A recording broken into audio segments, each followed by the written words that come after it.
औज़ुबिल्लाहि मिनश्शैतानिर्रजीम बिस्मिल्लाहिर्रहमानिर्रहीम अस्सलामु अलैकुम वरहमतुल्लाहि वबरकातुहू। हॉकाई के एक और एपिसोड के साथ आपका मेज़बान मोहम्मद सल्लल्लाहु अलैहि वसल्लम हाज़िर खिदमत है। उम्मीद करते हैं कि आप लोग खैरियत से होंगे। कराची के अंदर एक बार फिर लूट मार का बाज़ार गर्म है। अभी तो स्टार्ट नहीं हुआ है लेकिन अब पीक पे जा चुका है। आगाज़ कुछ महीने पहले हुआ था, अंजाम कब होगा कब ख़त्म होगा किसी को नहीं पता। सच बताऊं तो कराची वाले जो है वो ट्रॉमा के अंदर हैं। अभी गुज़िश्ता कुछ दिनों में ही 10 से ज़ायद नौजवानों को डकैती की वारदातों के दौरान गोलियां मार दी गईं, कत्ल कर दिए गए। इनमें से कोई लंदन से आने वाला नौजवान था जिसके बहुत सारे बच्चे भी थे। कोई ऐसा नौजवान था जिसकी 2 महीने पहले शादी हुई थी और 2 महीने बाद या 1 महीने बाद या 1 हफ़्ते बाद, सही डेट में तो याद नहीं है, उम्रे पे जाने वाले थे। इसके अलावा भी ऐसे बहुत सारे नौजवान हैं जो माँओं के लाडले थे, घर का वाहिद कफ़ील थे, बापों की आंखों की ठंडक थे। कराची के इन बेटों को दर्दनाक तरीके से मौत दी गई। अब इसका ज़िम्मेदार कौन है? ज़ाहिर है हुकूमत वक्त और इदारे। हुकूमत सिंध की कारकर्दगी देखें तो नील बटा नील है। पिछले 15 सालों में 1 दिहाई से ज़्यादा, 1.5 दिहाई तकरीबन हो चुकी है। आप तमाम तर रिकॉर्ड निकालें, कराची के हालात जो है मुसलसल इसी तरीके से चलते हुए आ रहे हैं। 2 माह 3 माह ठीक रहेंगे, थोड़े बेहतर रहेंगे, इक्का दुक्का डकैती हो गई शहर के अंदर, 4-5 हो गई। कराची वाले इस पे भी ज़्यादा जो है ना, वो मसला उनके लिए होता ही नहीं है इतनी चीज़ों में, इतने नंबर्स में। लेकिन अब तो ऐसा हो रहा है कि शहर के अंदर 50-50 60 जगह पर एक ही वक्त के अंदर, एक ही दिन के अंदर जो है वो डकैतियाँ हो रही हैं। और उन डकैतियों की वारदातों के दौरान हो ये रहा है कि जालिम के बच्चे गोलियाँ मार देते हैं। अब अगर किसी की जेब से कुछ ना निकले या फिर कोई देते वक्त कोई बात कर दे या फिर बात ना भी करे, बहुत सारे केसेस जो हमने फॉलो किए उनके अंदर पता चला कि कोई बात हो ही नहीं थी तो गोली मार दी। अब पता नहीं शक्ल पसंद नहीं आती उस पर गोली मारते हैं या क्या बात है। इसके अंदर जो है वो 2-3 बातें सामने आ रही हैं। एक बात तो ये है कि यहाँ पर कोई गैर मुल्की हैं जो ये सब कुछ कर रहे हैं। दूसरी बात ये आती है कि इंटीरियर सिंध से जो है वो सलाम मुतासिरीन के अंदर जो है वो कुछ डकैत भी आ गए हैं और जो यहाँ पर चोरियाँ और लूट मार करते फिर रहे हैं, और इसके साथ साथ ही कराची वालों से किसी किस्म का बदला भी लिया जा रहा है। अब ये कराची जो पूरे पाकिस्तान को चला रहा है, जिसके इतने सारे मसाइल हैं कि जिनको एड्रेस करने बैठे तो पूरा दिन कम पड़ जाए। पानी का मसला यहाँ पर, सड़कें यहाँ पर टूटी हुई, बेतहाशा मसाइल हैं इस शहर के लोगों के साथ। उस पर जुल्म की इंतहा ये है कि शहर के अंदर अब रहना तक दुश्वार हो चुका है। शहरी अपने घर से बाहर निकलते हैं, उन्हें नहीं पता चलता कि वापसी कब जाएंगे। ये वही दौर शुरू हो गया है कि जो एक ख़ास पार्टी की, मैं नाम नहीं ले रहा, आप सबको पता है, उनका जब पीक टाइम था तब ये जो सारा कुछ चल रहा था, घर से बाहर निकलते थे, पता ही नहीं होता था घर वापस आएंगे नहीं। आज भी वही है, घर से बाहर निकल रहे हैं, पता नहीं है कि घर पे वापस किस हाल में जाएंगे या वापस जाएंगे भी नहीं, किसी को कुछ नहीं पता। इदारे जो है मुकम्मल तौर पर सोए हुए हैं। पुलिस, रेंजर सब के सब मुझे ऐसा लगता है कि चादरें उड़ के जो है वो सत्तू पी के या पता नहीं दवाइयाँ खा के शायद सोए हुए हैं। और सिंध हुकूमत की तो खैर बात ही ना करें, उनका तो जो है वो हाल मैंने कुछ बताया आपको और मुझसे ज़्यादा शायद आपको पता होगा। तो अब आ जाते हैं कि ये ठीक कैसे होगा, किसी को कोई पता नहीं है। सच्ची बात बता रहा हूँ, किसी को कुछ पता नहीं है। कराची वाले जो है वो डिप्रेशन के मरीज़ पहले ही थे। मतलब पाकिस्तान के अंदर आवाम जो है ना, एक अंदाजे के मुताबिक 80% से ज़्यादा आवाम जो है वो डिप्रेशन की मरीज़ है। उसकी वजह महंगाई है, हालात है, लोड शेडिंग है, so on and so fourth, बहुत सारी। कराची के अंदर जो है वो के इलेक्ट्रिक की सूरत में पहले ही शहरी जो है वो एक अजाब भुगत रहे हैं।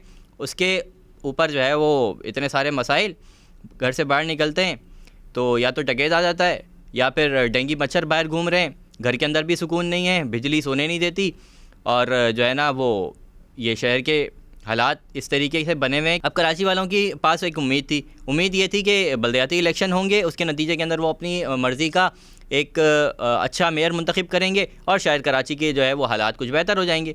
लेकिन ऐसा कुछ भी नहीं हुआ ये कि एक बार इलेक्शन पोस्टपोन हुए, एक वजह बताई गई, दूसरी बार इलेक्शन पोस्टपोन हुए, एक और वजह बताई गई।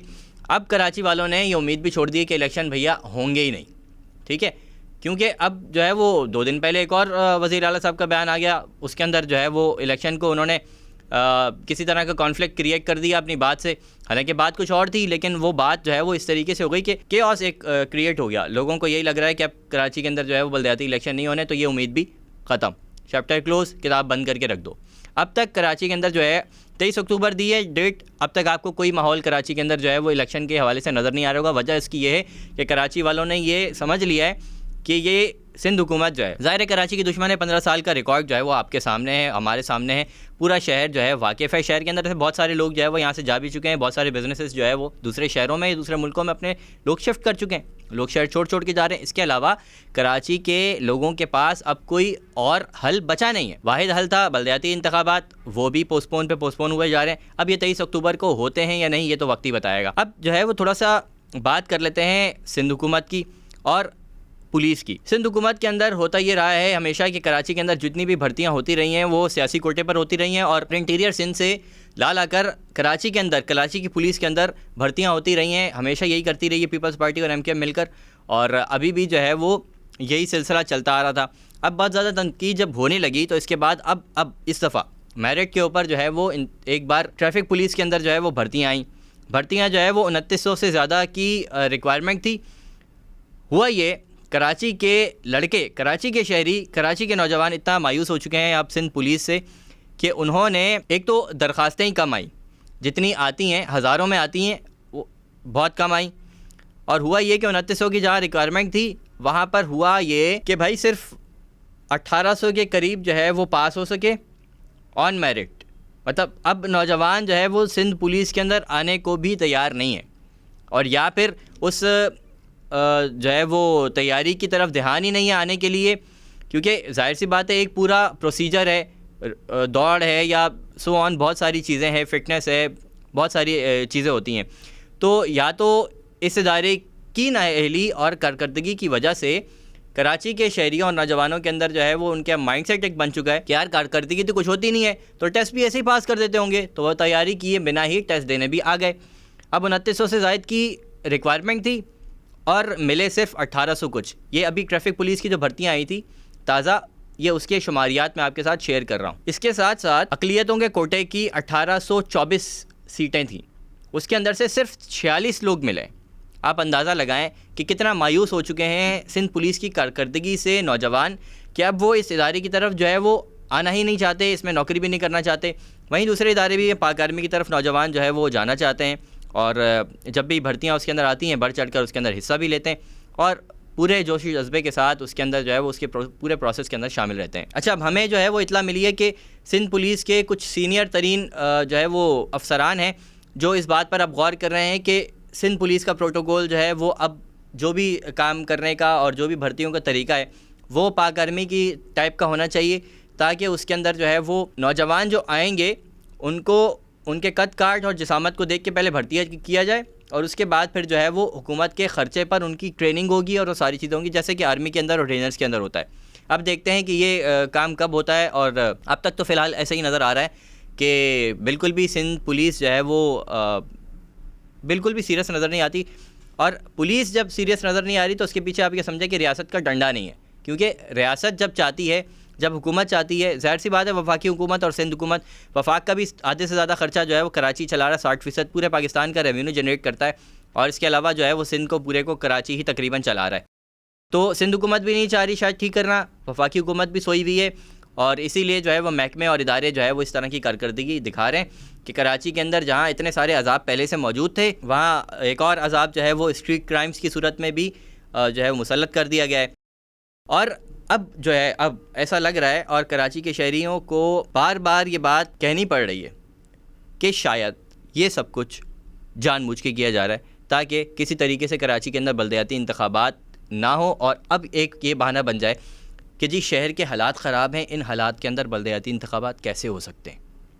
तो कराची के शहरी अब इस बारे में बात कर रहे हैं। अच्छा, अब हालात ऐसे हैं और डकैतियाँ हो रही हैं। अब इसके अंदर ना कुछ एहतियाती तदाबीर हैं जो हम आपके साथ शेयर करते हैं। एहतियाती तदाबीर जो है वो ये हो सकती हैं कि अगर आप बाइक पार्क करने जा रहे हैं या अपनी गाड़ी पार्क करने जा रहे हैं तो पार्किंग करते हुए ध्यान रखें कि बिल्कुल आसपास जो है वो सन्नाटा ना हो, और अगर ऐसा है भी तो आप जो है वो तब तक गाड़ी से बाहर नहीं निकलेंगे जब तक आप ये देख लें कि आसपास जो है वो कोई आ नहीं रहा या आपको पीछे किसी ने फॉलो नहीं किया। तो ये सूरत हाल थोड़ी सी देख लें और उसके बाद अपनी बाइक पार्क करें, गाड़ी पार्क करें, या फिर आप निकालते वक्त भी जब पार्किंग से आप निकाल रहे हैं तब भी इन सारी चीज़ों का जो है वो जायज़ा लें और देख समझ कर और ध्यान से बाइक पार्क भी करें, गाड़ी पार्क भी करें और निकालें भी। ये तो हो गई पार्किंग की बात। अब सिग्नल्स के ऊपर आप जा रहे हैं तो कोशिश करें कि आप क्राउड के दरमियान में रहें, यानी कि आपने अपने राइट साइड पे भी कॉर्नर की तरफ नहीं जाना, आपने अपने लेफ़्ट साइड की कॉर्नर की तरफ भी नहीं जाना। देखा ये जा रहा है कि ज़्यादातर कॉर्नर्स के जो बाइक्स और गाड़ियाँ जो होती हैं ना, उनको आकर पैदल भी और बाइक्स पर भी आकर जो है वो लूटा जाता है। मोस्टली जो है वो सीसीटीवी फुटेजेस, वैसे तो कैमरे कराची के अंदर जो है वो सीसीटीवी बहुत ही कम जगहों पर लगे हुए हैं, जहाँ लगे हुए हैं उनकी सीसीटीवी फुटेजेस जो हमने देखी हैं उसके एनालिसिस के बाद हम आपको बता रहे हैं कि ये कॉर्नर्स के ऊपर जो है वो ना रहें, बल्कि थोड़ा सा दरमियान में रहने की कोशिश करें। अच्छा, एक और चीज़ बहुत अहम है, बाइक वालों के लिए तो वो नहीं हो सकती लेकिन गाड़ी वालों के लिए हो सकती है, और वो ये है कि आप जब गाड़ी के अंदर बैठे हुए हैं तो अपने दरवाजे जो गाड़ी के हैं ना वो लॉक करके रखें। हमेशा जब भी आप गाड़ी के अंदर बैठे हुए हैं आप दरवाजे लॉक करके रखें, क्योंकि डकैत जब भी आते ही सबसे पहले जो है वो आपकी गाड़ी का दरवाज़ा खोलेंगे, ये उनका तरीका होता है। तो आपने अपनी गाड़ी के दरवाजे जो है वो लॉक करके रखने। अगर आप अपने किसी दोस्त को, फैमिली में किसी को कहीं पर ड्रॉप भी कर रहे हैं, कहीं से पिक भी कर रहे हैं ना, तो फ़ौरन पिक करने से पहले भी और ड्रॉप करने से पहले भी दरवाजे आपने गाड़ी के लॉक रखे हुए और शीशे जो है ना वो गाड़ियों के आपने चढ़ा कर रखने, ताकि शीशे से भी जो है वो कोई कार्रवाई ना कर सके। आप शीशे के अंदर से भी कोई पिस्टल वगैरह आपके सामने रखे तो आप जाहिर सी बात है ट्रॉमेटाइज़ हो जाएंगे, और फिर वो गेट वेट भी खोल कर और वो सारी चीज़। तो शीशे का आपने ध्यान रखना है, डोर को लॉक करने का आपने ध्यान रखना है, पार्किंग का मैंने बता दिया, और इसके अलावा मैंने आपको बता दिया कि ये 4 चीज़ें हो गई। शीशे का मैंने आपको बता दिया, गाड़ी को डोर को लॉक करके रखने का आपको बता दिया मैंने कि जब भी आप उसके अंदर बैठे हुए हैं तो लॉक करके रखना है। थोड़ी सी गर्मी बर्दाश्त कर लें अगर एसी नहीं भी चल रहा तो, लेकिन आपने शीशे चढ़ा कर रखने, शीशे नहीं नीचे करने जब तक कि आप किसी क्राउडेड जगह पर हैं या फिर आप गाड़ी किसी फास्ट लेन के अंदर जो है वो तेज़ चला रहे हैं। उसके अलावा आपने शीशे जो है वो नीचे नहीं करना है।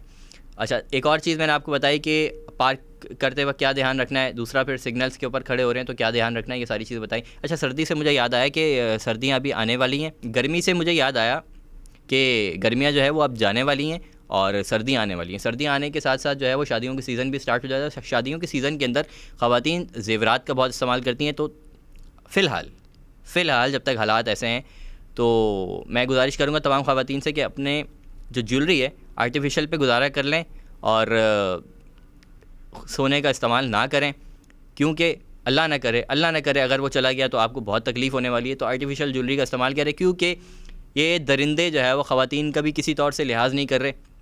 वारदातों के दौरान हमने देखा है, नोटिस किया, हमने सीसीटीवी फुटेजेस देखी हैं, लोगों से सुना है कि ख़वातीन का भी किसी तौर से कोई लिहाज नहीं, ना पर्दे का कोई एहतराम, ना किसी तौर का कुछ, क्योंकि ये फिर सब कुछ कर करके ना ये दरिंदे बन जाते हैं, ये जानवर बन जाते हैं और फिर ये किसी चीज़ का लिहाज नहीं करते। ठीक है, अच्छा, ये तो सारी बातें हो गई।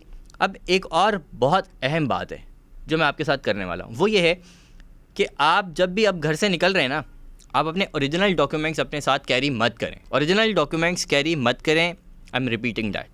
उसकी वजह यह है कि देखें, अल्लाह न करे किसी के साथ ऐसा कोई मामला हो, तो अगर वो ओरिजिनल डॉक्यूमेंट्स आपके चले गए ना, आपको अपने मोबाइल का और नकदी का इतना दुख नहीं होगा जितना ओरिजिनल डॉक्यूमेंट जाने का दुख होगा। क्योंकि उसकी वजह है कि ओरिजिनल डॉक्यूमेंट्स जैसे कि NIC है, आपका लाइसेंस है, इस तरह के जो दीगर डॉक्यूमेंट्स हैं आपके ओरिजिनल अगर चले जाते हैं तो इदारों के अंदर फिर आपकी जितनी ख्वारी है ना, उसके बाद आपने सोचना है कि यार ये सारी चीज़ें वो ले लेता और ये डॉक्यूमेंट या तो छोड़ देता, या फिर मैं आज अपने घर से बाहर ही ना निकलता, मैं निकलता तो ये डॉक्यूमेंट ना लेके निकलता।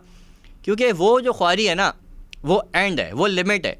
उसके बाद जो है ना आपने मतलब आपको उस चोरी का, उन सारी चीज़ों का इतना दुख नहीं होगा जितना इन डॉक्यूमेंट से जाने का दुख होगा। तो लिहाजा आप इस बात का सबसे ज़्यादा इंतज़ाम करें कि आप डॉक्यूमेंट जो है वो ओरिजिनल कैरी ना करें, फ़ोटो कॉपीज़ करें, कलर कॉपीज़ आजकल हो जाती हैं डॉक्यूमेंट्स की, वो करवा के रखें। गाड़ी के पेपर्स हैं, बाइक के पेपर्स हैं, कॉपी करवा कर रखें और वही जो है वो कैरी करें। NIC है, कॉपी कैरी करें, कलर कॉपी करवा लें, कैरी करें उसी को। ड्राइविंग लाइसेंस है और बहुत सारी दीगर डॉक्यूमेंट्स जो होते हैं वो सब कुछ आप जो है वो कॉपी करवाएं, कलर कॉपी करवाएं, वही कैरी करें। तो ये थी कुछ एहतियाती तदाबीर। इसका ये मतलब हरगिज़ नहीं है कि जो है वो आपका मोबाइल, आपका नकदी या हम में से किसी का भी, अल्लाह ना करे किसी के साथ ऐसे वाक़यात हो, ऐसा मामला कोई पेश आए, तो ये जो एहतियाती तदाबीर हमने आपके साथ शेयर की हैं, इनका हरगिज़ ये मतलब नहीं है कि अब इस तरह का कोई भी एनकाउंटर होगा नहीं, हो सकता है, ठीक है, चांसेस मौजूद हैं, तो आपने जो है ना इस बात का ख़ास ख्याल रखना है, ख़ास ख्याल रखना है। एक बार फिर कह रहा हूँ, ख़ास ख्याल रखना है कि आपने किसी तौर की कोई भी मुज़ाहमत नहीं करनी है। अगर अल्लाह न करे ऐसा कोई वाक़या पेश आता है, जो मांग रहा है, नकदी मांग रहा है, मोबाइल मांग रहा है, डॉक्यूमेंट्स मांग रहा है, बैग मांग रहा है, आपने दे देने हैं। आपने मुज़ाहमत नहीं करनी है, क्योंकि ये मेरे पास इनके लिए अल्फाज नहीं है जो लोग ये काम कर रहे हैं, और ख़ास तौर से वो घटिया लोग जो गोलियां भी साथ मार कर जाते हैं। मेरे पास उनके बारे में अल्फाज नहीं, मैं बाज़ारी ज़बान इस्तेमाल नहीं करना चाह रहा। तो आपने जो है बिल्कुल कोई मुज़ाहमत नहीं करनी है। आपने जो वो मांग रहा है ना, आपने उसे पकड़ा देना है और निकल जाना है, ठीक है। कोई मुज़ाहमत नहीं करनी है। अपना बहुत ज़्यादा ख्याल रखें। किसी और प्रोग्राम में आपके साथ दोबारा मुलाकात होती है। अल्लाह हाफ़िज़।